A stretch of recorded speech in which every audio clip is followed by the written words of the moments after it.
Hello， 大家好，我係 Swan， 今日又係好耐冇拍過嘅最近不能沒有他。呢幾個月咧，其實都儲埋咗一啲咧，我覺得係好值得 share 嘅單品俾大家啦。咁大家唔知睇晒舊年嘅年度最愛嗰3集未？如果未睇嘅咧，就快啲去睇啦。今次呢啲咧，就算係近呢幾個月，可能冬天啊，又或者係我覺得好正嘅一啲 fashion item 啦。咁美容嘅嘢咧都有少少嘅，我都好興奮，好想快啲分享。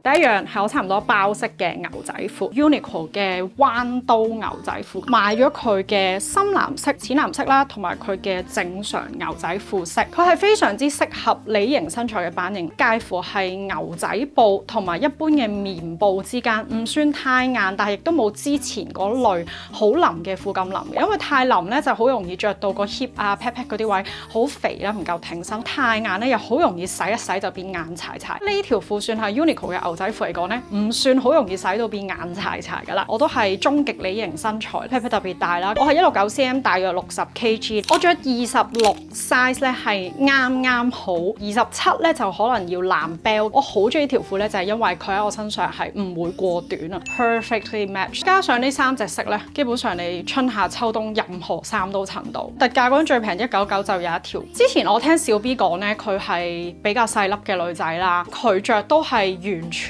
好修飾到佢個身形咯，所以大家真係唔同身高嘅女仔都可以去試下。第二樣咧就係就嚟喺香港開鋪嘅 Alo 啦，咁大家如果有留意開我嘅 short 啊、IG reel 咧，或者我啲相咧，我都幾常着佢哋嘅單品嘅，特別係舊年買咗最唔後悔嘅呢一個 Sunset Sneaker。嗰陣時咧我就喺巴厘島試咗呢個色同埋米色上腳嘅，後來佢仲出咗好靚嘅摩卡啡色啦，同 Jisoo 聯名嘅粉紅色啦，同埋一個暗暗地嘅泥黃色咁樣，其實隻色都好靚，但係黑色一定係最實用百搭。佢係襯白襪仔啦、長褲啦，好多嘢咧都好好睇啊，同埋對鞋係好修飾腳型、好修長啦，整體好簡約嘅風格，真係好好襯。佢無論係襯呢啲彎刀牛仔褲啦，定係一啲好緊身嘅褲咧，都會着到對腳係好 slim 噶。如果你好似我咁都唔係對腳特別瘦嘅話咧，露出腳裸着咧係再瘦啲啊。另外大家好 concern 嘅一個問題，需唔需要買大一個 size？ 係要嘅，我自己係買大咗佢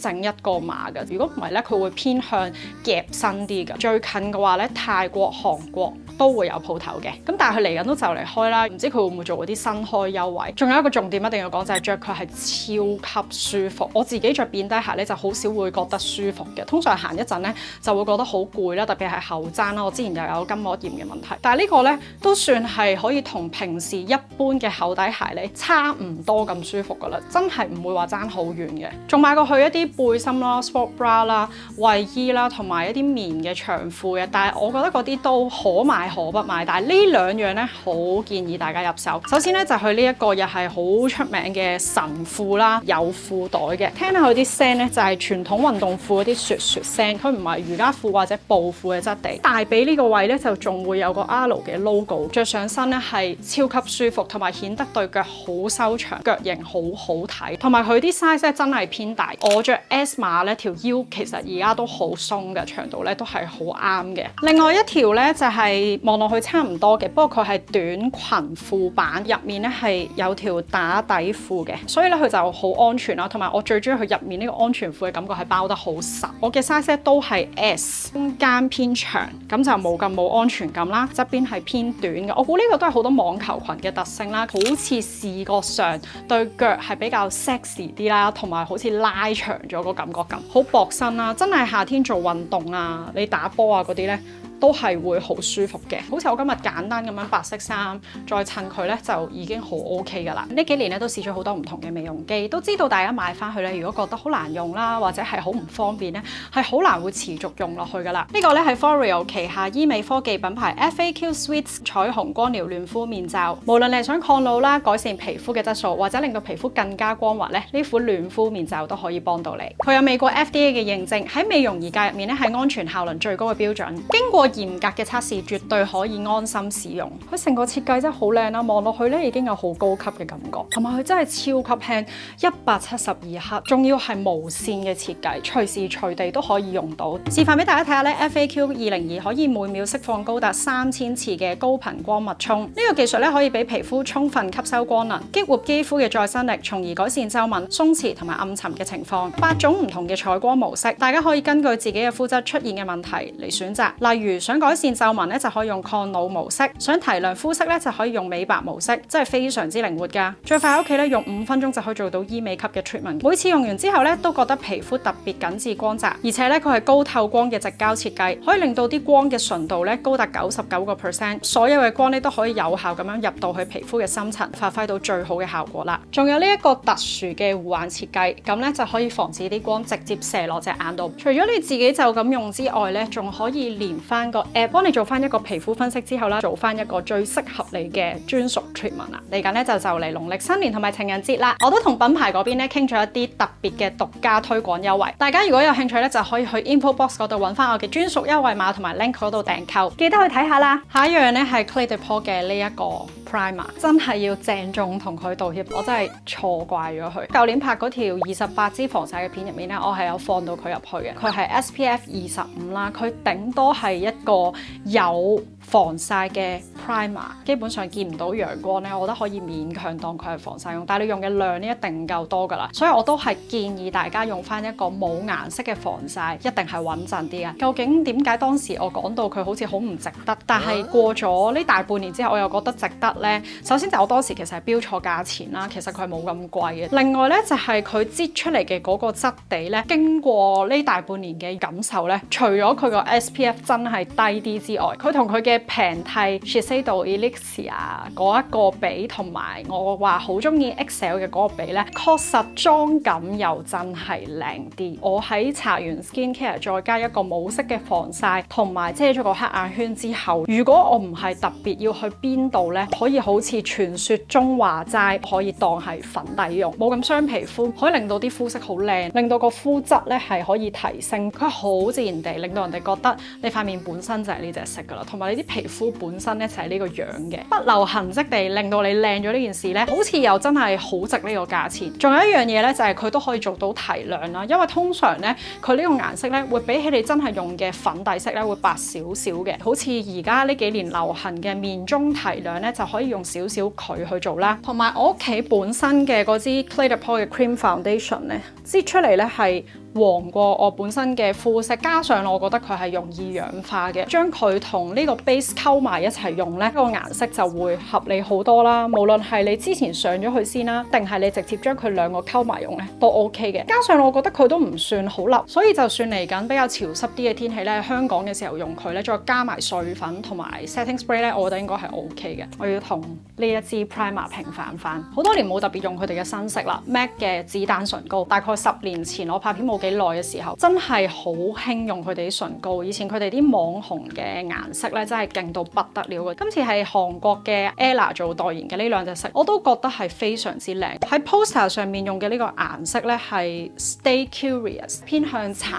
啲，有氣場啲嘅，好襯黑色衫嘅一個磚紅色。咁另外呢一個咧，我自己好中意嘅顏色912號色。咁呢個咧望落去超級啡啦，我而家影出嚟已經冇咁啡噶啦，比較泥土嘅色啦。以前咧我都幾驚呢啲色噶，但我發現咧，只要你用唇線筆打咗個底線，再用佢去 tone 翻你個嘴嘅顏色，然後就再搽翻啲磚紅色去 tap tap tap， 就會完成咗我而家呢個妝容噶啦，一啲都唔乾得嚟啦。佢嗰種 matte matte 地嘅效果咧，就好似回到過去咁，但係又唔會有嗰種好涼啊或者好乾好歐美嘅感覺。我覺得佢係做得好 soft 得嚟啱啱好嘅。仲想再玩啲層次咧，其實你係可以再疊加而家嗰啲韓式比較嘴唇豐潤啲啊，嘟嘟嘴嗰啲，咁就會可能再唔同啲啦。呢個係 Amuse 之前成 Hello Kitty 嗰個版本。Anyway， 我最近咧好多時嘅唇妝咧都係用呢個組合，然後通常都會有好多朋友問嘅。介紹一支超級平價嘅眼線筆，韓國牌子 Zental， 係喺 Daiso 買㗎，平到癲咗啦。但係咧，我覺得佢仲好用過 Canmake 好出名嗰支眼線膠筆，畫出嚟咧係好順滑嘅，好自然嘅啡色，乾咗之後咧即係可以 keep 到全日，完全唔甩㗎喎。咁我而家通常咧就會攞佢嚟畫眼頭，跟住眼珠中間嘅位置啦，同埋少少拖長眼尾。無論係內眼線、外眼線咧，我都覺得 OK。如果外眼線咧，我就會 smudge 開佢，用翻眼影去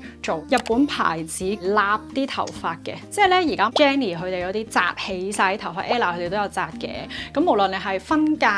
再向兩邊紮啊，定係你將啲頭髮真係就咁 all back 立起晒咧，咁你都會有啲垂毛。近呢幾次拍片嘅造型咧，我都有用呢一個方法，就可以令到個頭望落去好似改變少少咁。你咁樣紮起咗之後咧，你就有呢啲位啲碎毛咧就攆翻落嚟，咁就直接用呢一支咧咁樣向後搽，做到一個定型，都算唔錯嘅，都 hold 到幾耐。但係佢係咪最好用咧？我唔知，因為我淨係用過一隻牌子。有其他更好嘅介紹咧，都可以留言話俾其他觀眾聽。跟住係我拍呢條片嘅初衷，想同大家介紹翻 Musinsa 嘅呢一個韓國潮牌集合網站。原來唔知幾時已經可以直接 ship 嚟香港啦。咁當然係買滿一個金額啦，但係我覺得係好容易買得滿嘅啫。跟住佢成日都 on sale 喎。咁我呢件咧係佢哋自己自家出嘅排骨羽絨啦。而家呢幾年都好興㗎嘛 ，Uniqlo 啊或者唔同牌子都有出嘅。佢係同 Uniqlo 最薄嗰種同埋最厚嗰種中間。香港嘅天氣就一定冇問題啦。